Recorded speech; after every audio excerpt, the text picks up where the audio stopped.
Hi friends, ఎలా ఉన్నారు? అందరూ బాగున్నారు. మమ్మల్ని ఇబ్బంది పెట్టడం కాకపోతే అసలు దేనికైనా ఉపయోగం ఉందండి. నేను రీసెంట్ కొన్ని రోజుల క్రితం అయితే నేను శారీ పెట్టికోట్స్ ఉంటాయి కదా, శారీ పెట్టికోట్స్ అవను మరియు కొన్ని నైటీలు అయితే స్టిచ్ చేయించాను. పైకుట్లు వేస్తాం కదా, పైకుట్లు అయితే వేయించాము. బై మిస్టేక్ శారీ పెట్టికోట్లు ఇచ్చిన వాళ్ళ దాంట్లో వచ్చేపటికి ఒక నైటీ అనేది పెట్టి పంపించారు. నేను వేరే వాళ్ళ చదివితే కుట్లేపిస్తాను అని ఏమనుకుందంటే ఈ పెట్టికొట్టు ఈ నైటీ కూడా వాళ్ళదే అనుకొని ఏం చేసింది అనుకుంటాను, ఈ రెండు నైటీతో పాటు ఈ నైటీ కూడా అయితే కలిపేసి పెట్టేసింది. ఎవరి దగ్గరికి వెళ్ళిందో ఏంటో కూడా తెలీదు.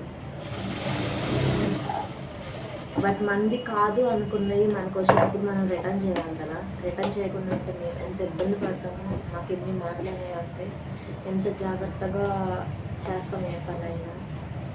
కొంచెం చెడిపోతేనే అన్ని మాటలు అంటారు కదా. మనకి కాని వస్తువులు మన దగ్గరకు వచ్చినప్పుడు తీసుకొచ్చి అప్పచెప్పాలి కదా. ఇప్పుడు ఆ నైటీ వచ్చేప్పటికి 500.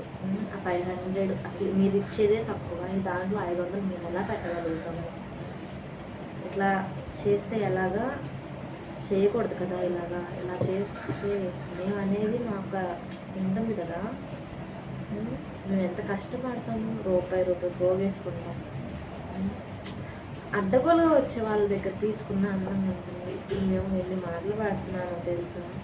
అసలు వాళ్ళ ముందుకు వెళ్ళాలన్నా కూడా కొంచెం ఇదిగా ఉంది. పరిచయం వస్తువులు కాబట్టి ఎక్కువ ఏం అనుకుంటూ వదిలేశారు. అదే అన్నోన్ పర్సన్స్ అయితే వదులుతారు మిమ్మల్ని. ఇప్పుడు మీకు కూడా ఇలాంటి అనుభవం ఏదైనా ఎదురయ్యిందా అనేది నాకు తెలియదు, కానీ నాకైతే ఫస్ట్ టైం తీసుకున్నారు. వేరే వాళ్ళ వస్తువు మన దగ్గరకు వచ్చినప్పుడు మనం ఆశపడకూడదు కదా.